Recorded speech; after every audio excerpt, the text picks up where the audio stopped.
The following podcast is improvised satire and all characters are fictional.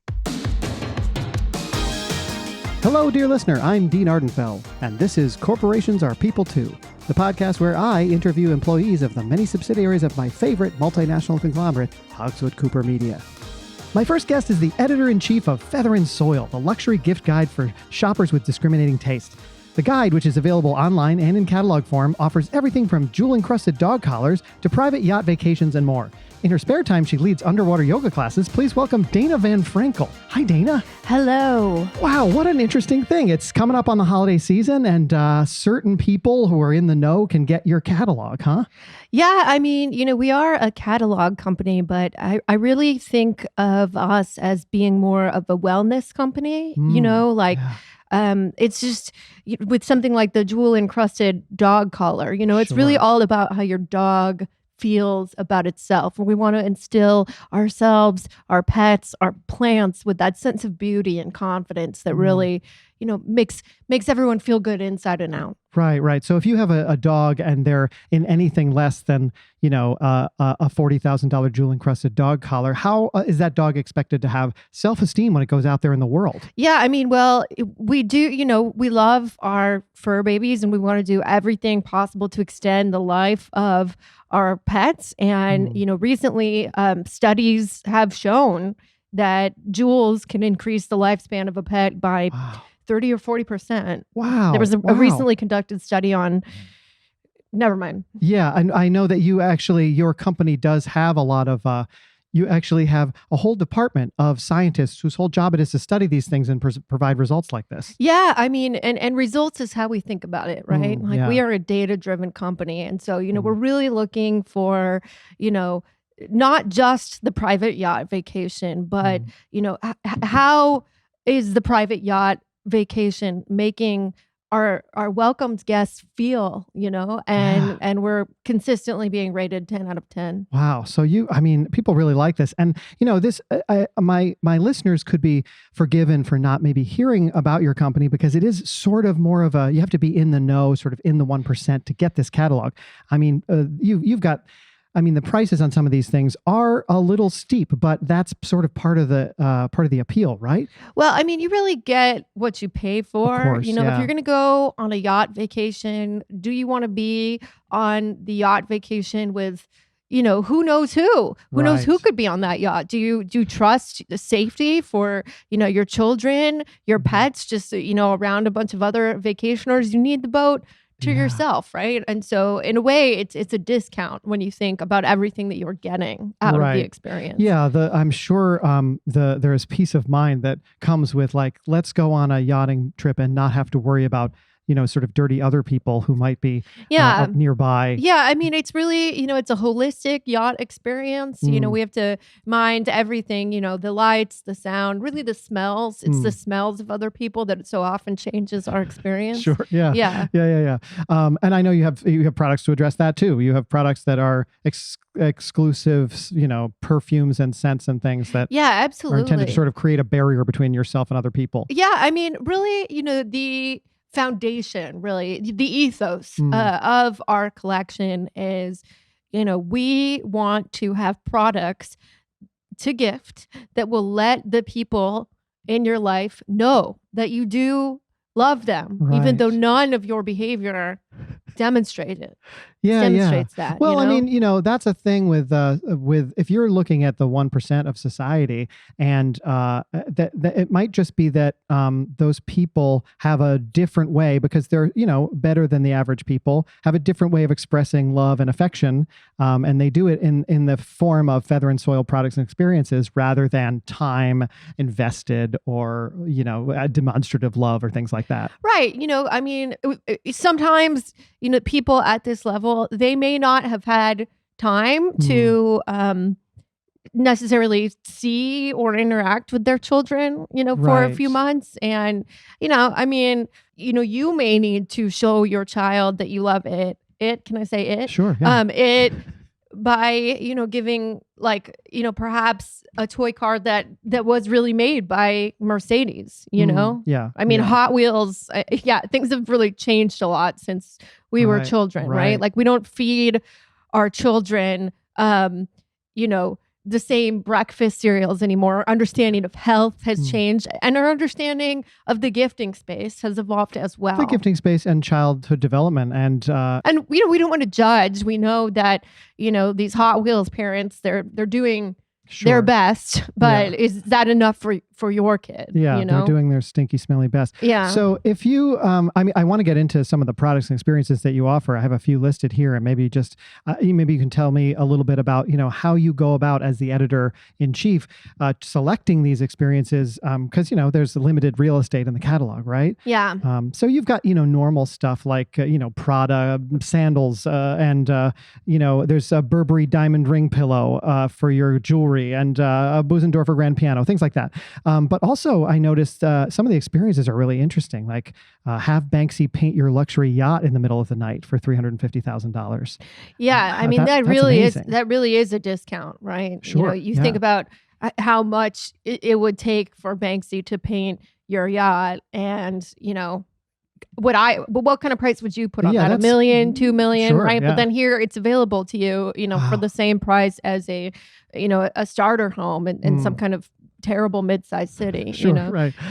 So yeah. I mean, there's also one here that says take over the role of King George III in Hamilton for one performance for $200,000. Yeah, I mean, that's going to be an interesting performance, I suppose. Yeah, Hamilton, as beloved by Chase and Buttigieg. Hamilton, it really, did I think Chase did it one time. Did do the King Hamilton or King George III role? Did he? On one of the nights, he must have paid ponied up the $200,000. Yeah, it must have been through our catalog, right? Must have been, one of our valued guests, clients. He's just he's obviously a huge Hamilton fan, and I think what our customers are looking for is a way to really know that they're making an impact in the world, right. But without necessarily having to do anything that right. takes time or investment. So this is perfect because you're just going to the musical, you're performing for a couple hours, probably don't have to rehearse or anything like that. You just kind of get up there, sing from the soul, and then you've changed lives. Like you've expressed yourself through art. Yeah, and you haven't had to go through years of musical theater training and exactly auditioning and all of that. Exactly. There's one more experience I wanted to get your take on, which is this one says operate the pump jack on the wellhead of a brand new oil well, bringing up the very first product it yields. So you can just go right out there to the oil fields and be the first person to pull the handle on a new oil well. That's pretty cool. Yeah, I mean, this idea came about when I was talking to my friend George. Oh, Bush. Yeah. Oh, wow. Yeah. And I thought it was King George because we were on the King George III thing. No, Bush. Okay. George, but I call him George. We're on those kind of terms together. That's and, cute. I think that, the oil industry has really been so unfairly maligned in the past few years, Sure right? has, and we're seeking to really, take back the narrative and give people the opportunity to interact with this beautiful natural substance that comes from the earth, and it fuels us. It literally fuels us, and it gives us life. And we want people to be able to experience that magic for themselves. And it's so important when you're trying to change the narrative on anything to try to put a human face on things. Yeah. And if we have these very likable billionaires going out there and pulling the handle, we get like we get a human face associated with something, and maybe we change our minds about this destructive nature of fossil fuels. Yeah, I mean, I think ever since the accident, never mind. Yeah, a few years ago there was some kind of incident, but it's been way overblown, and I think it was really taken out of context by the press. And as cancel culture is these days, you blow up a few people, and then all of a sudden, called it. Everyone wants to get rid of your free speech. But I believe they called it the "There Will Be Blood" moment, and where it just exploded into the sky and it went all over everybody and scalded people and. Right. But, terrible. I mean, I think it's not separate from what we provide. In a way, our clients, people who buy the Feather and Soil gift guide, they're people that are looking to reintroduce that healthy sense of risk into their life. Like so many times, there are people that have, the healthiest food, the highest quality of medical care. There's not a lot of opportunity to just randomly die. Yeah. And that is the experience that people want to have. They want to roll the dice. They want to fill themselves with that adrenaline. And sure, some people are, taking psychedelics for that kind of thing. They're finding that therapeutic. But some people are going to space for that. But for us, we'd like to, it's better than a drug, right? Because it's an experience and you can forever have something to talk about at a party. That's so interesting. You also mentioned that the people who buy the catalog, I didn't realize that there was a price tag on the catalog itself. Yeah, I mean, that'll winnow out the riffraff right away. Yeah. Yeah, I mean, we can't just be, it's rare. Each catalog is printed by chopping down an entire whole tree from the Amazon rainforest, right? Because we want to make sure that it's a very specialized and individual catalog. So, So how do you contend with that when I know there's an online version of it? They must have to pay for that as well, yeah? The online version, it's really just a taste of what our offerings are, and you're not getting that, satisfaction that it's a whole tree that belongs to you from one of the most, special places in the globe, really. Yeah. I mean, that's a coffee table book right there, just to put the catalog right on your coffee table and say that whole catalog is an Amazon rainforest tree. Yeah. I mean, and, one thing that a lot of people don't know yet is that our catalog is edible. It's a special type of edible paper, and it is, doctors are saying that it is one of the best sources of prebiotic fiber that you can actually introduce into your system. Those are your doctors probably. Yeah. Yeah. I mean, all kinds of doctors. I think Gwyneth was mentioning it. But it's really, Was Gwyneth a doctor? Yeah, I think so. I think so. She must have gotten some kind of a. Yeah, I mean, who really trusts, doctors? Our clients aren't going to those kinds of doctors, like they're not sitting in an urgent care. They are, they're getting the best, catalogs and vitamins and papers, to eat, right? All you got to do is look at how roided up Jeff Bezos has gotten in recent years to know he's got to be eating something that's, making him strong and healthy. Yeah. Right. I mean, take Jeff. Jeff is a perfect example. Jeff is, he's obviously one of the wealthiest people in the entire planet, but wealth doesn't buy you everything, right? Like, still, we see he's having a hard time with women, right? And so we want to give, Is he? I mean, he's not doing the roids out of nowhere, right? No. I saw photos of his beautiful, beautiful fiance, and just so natural looking. Right, but you would expect a guy like that to have 8 or 9 fiancés at his level, right? Sure, yeah. And so this catalog can give someone like Jeff, the opportunity to really, buy something very special and thoughtful, for however many fiancés he may have. I see. Yeah. I mean, it truly is the catalog for people who have literally everything. Before we get to our second guest here, I just want to throw out there, you're also an instructor of underwater yoga. That's an interesting hobby. Right. Yeah. I mean, it's thrilling. It's enthralling. I didn't know you could do that underwater. Well, our classes are fairly short. Okay. So you don't have any scuba gear or anything like that? No.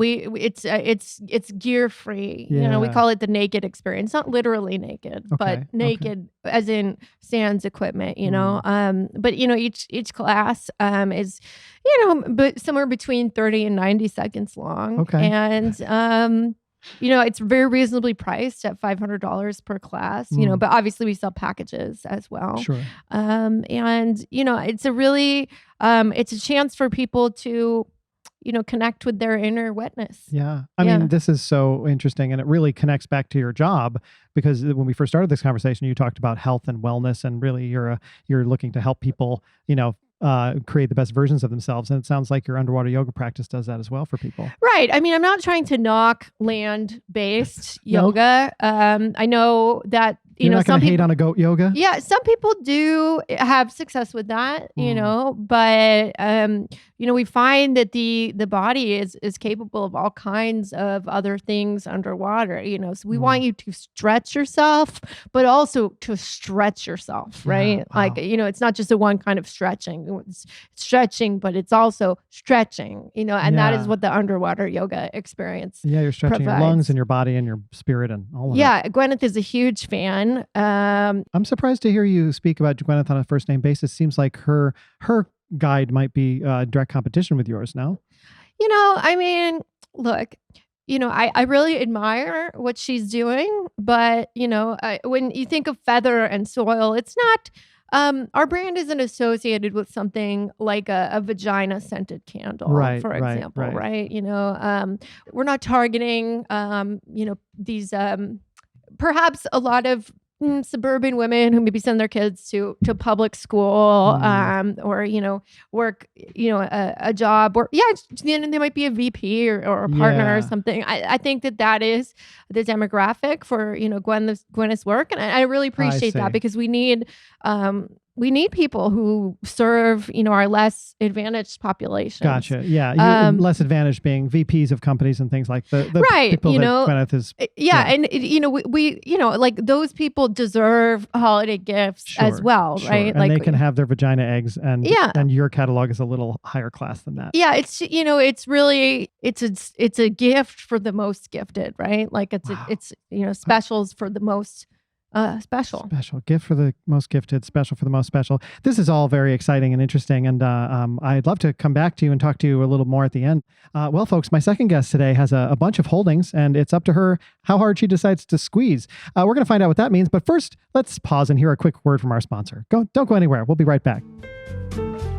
It's the holiday season, and your personal shopping assistants are out of ideas. After doing deep research on your wife and children, they still can't find that one special gift that will make your family feel like you love them, even though you spend very little quality time with them. You need Feather and Soil, the gift guide for the top 1% of the global elite.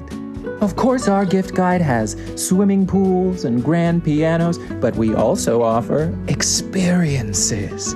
Wouldn't your wife love to be in Wicked on Broadway? Perhaps your son would like to open a brand new oil well. And we have smaller items too, trinkets like Prada bags and Tiffany necklaces that are sure to keep the au pair happy and quiet.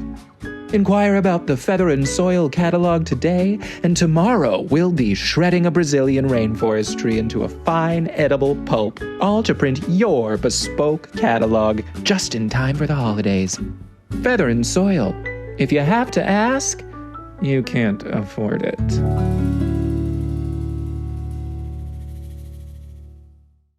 And we're back. I'd like to remind you at this point, as I do every show, that I, Dean Ardenfell, am not and have never been an employee of Hogswood-Cooper Media or any of its subsidiaries. Okay, we've been talking to Dana Van Frankel, editor-in-chief for Feather and Soil, and now I'd like to bring in my second guest, who works for a totally different subsidiary of Hogswood-Cooper. She's the VP of Acquisitions for Tight Grip Holdings, a mom-and-pop company that holds $1 million in rental properties in Southern California. TGP is about to start its 2024 fundraising drive in order to expand and diversify its portfolio. On weekends, she builds her own zip lines. Please welcome Lucy Beth Tudswell. Hi, Lucy Beth. Hi, how are you? Oh, great. What an exciting job you have, responsible for, adding properties to this essentially landlord company, this Tight Grip Holdings. Yeah? Yes. That must be a challenging and interesting profession. It is. Every day is its own reward, whether that reward is financial or other. Very cool. Well, you're getting a lot of flack these days, obviously landlords, for hoarding properties when there's such a housing crisis everywhere. But, I think that's mainly just haters who, like you said, for whatever reason, can't go out there and buy their own homes or won't because they're too lazy and that sort of thing. Right. I mean, it must be hard to be a landlord these days because there's so much hate out there for landlords. It's tough. Being a member of any minority group is always difficult. Sure. And, I'm all about intersectionality at the end of the day. Yeah. I don't care if you're gay. I don't care if you're a homeowner. I respect you. I didn't think that was the way that word was going to end.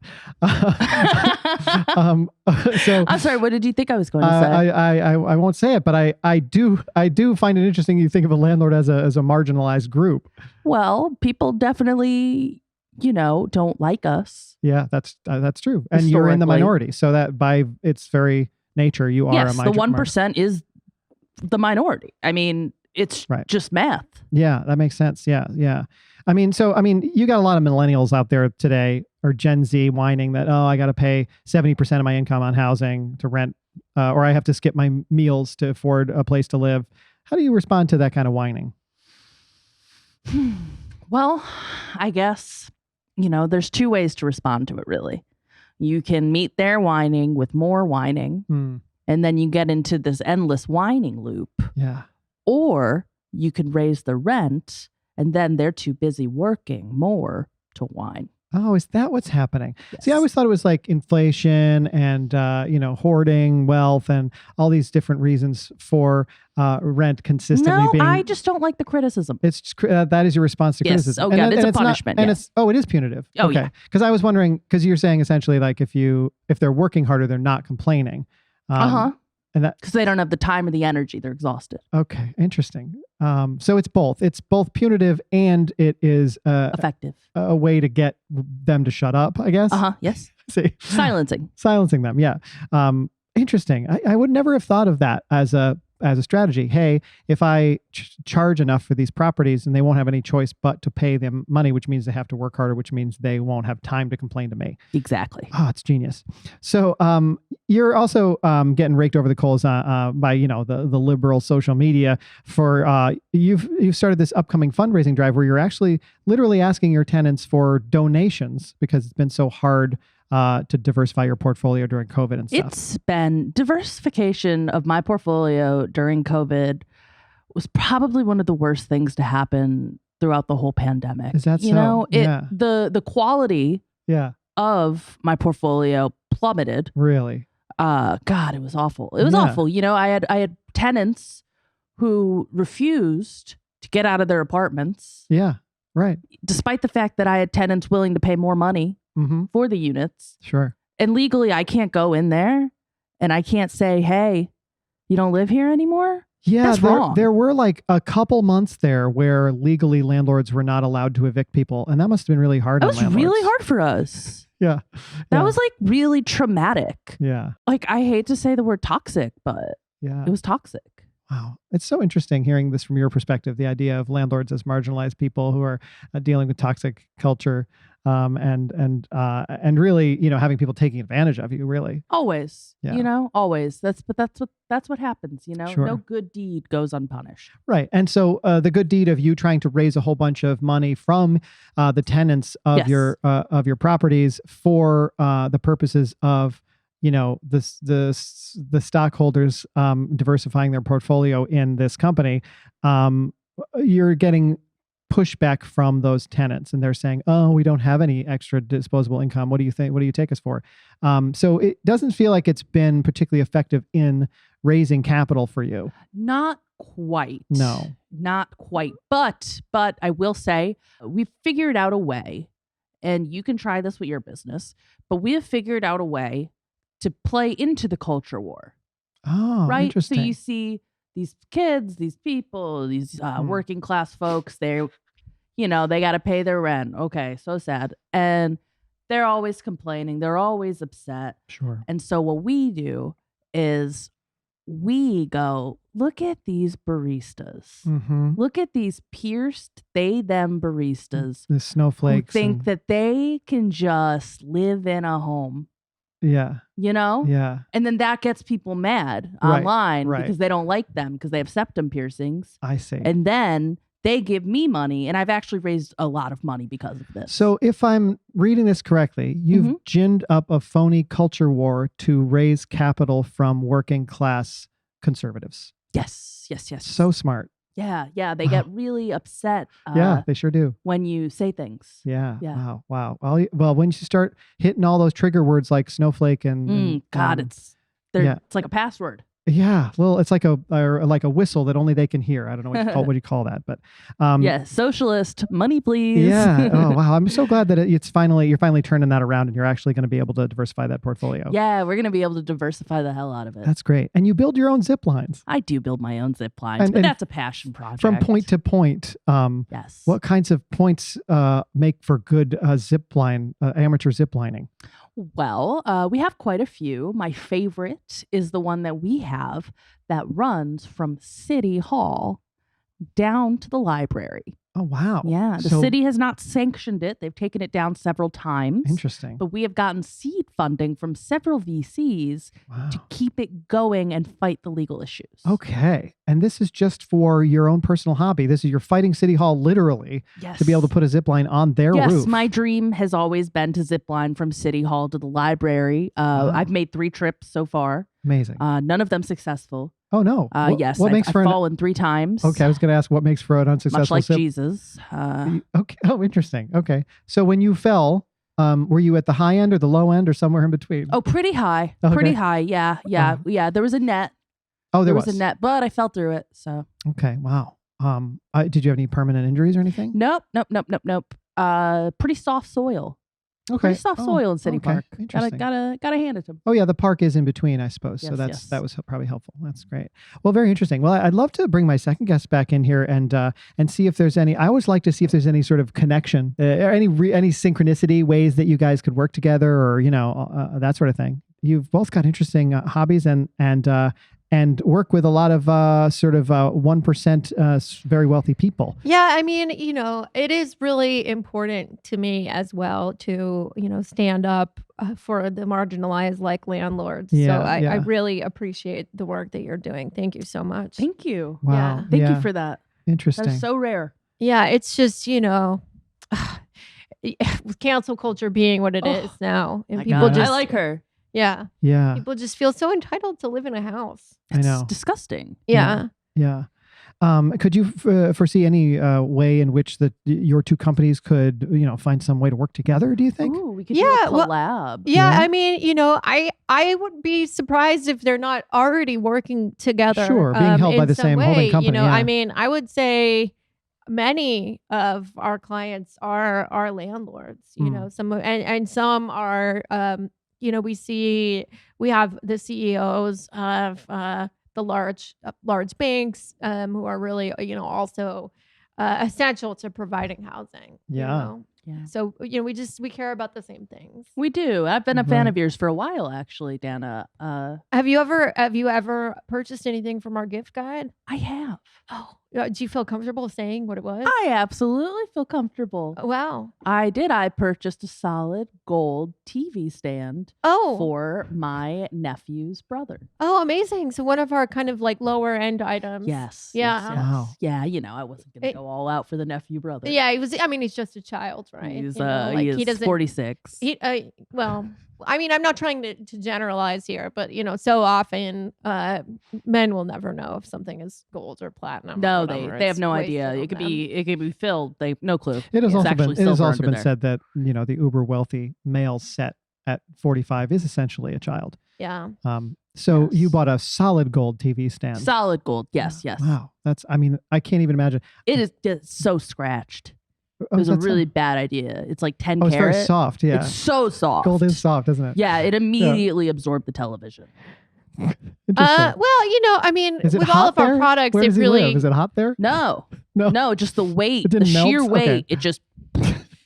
It just imploded. I don't want to say these are the typical results. I mean, you have to follow the instructions for taking care of the product. I did want to ask for a refund. I was going to say, what is your return policy at Feather and Soil? Well, as all of our items are custom made, so there's no return policy. Oh, really? Okay. Interesting. Well, I have to say this is a real disappointment. Lucy Beth, you were on a tear about what a fan you were of my other guest, and now it seems like we've crossed over into disgruntled customer territory here. I was trying to butter her up. Oh, I see. So I could get a refund. I didn't know that you were supposed to say that part out loud, but okay. Well, clearly it hasn't worked, and it's not going to. No. But this is a big disappointment because no. I'm sorry, Dan. Please let me finish. This is a disappointment because you have always historically been a big supporter of lobs. Landlord operated businesses. You have always supported lobs. Oh, so and LLOB. Today, this is very unlob-like behavior. I will just say that. I think, Dean, when you were asking me earlier why we do, want to limit the catalog distribution to only, a very exceptional group of people, right. Versus, going for that wider audience. This would be the perfect example. This is somebody who, probably isn't Are you quite at the calling level. me wider audience? I think maybe you're not, necessarily in the demographic that can easily acquire a gold television stand, So I'm so sorry that this tension is making me very uncomfortable, and I'm a very anti-confrontational person. I did want to ask you, Dana. It can't be that you never get complaints from your customers. It seems like you must have people constantly in that socioeconomic status of the 1% wanting to return things or complain about them. Yeah. Well, I mean, is there ever complaints? Probably, but we don't hear them. I mean, our clients have a list of 12. 15 people that they can complain to, staff, their therapists, their children, if they talk to them at all.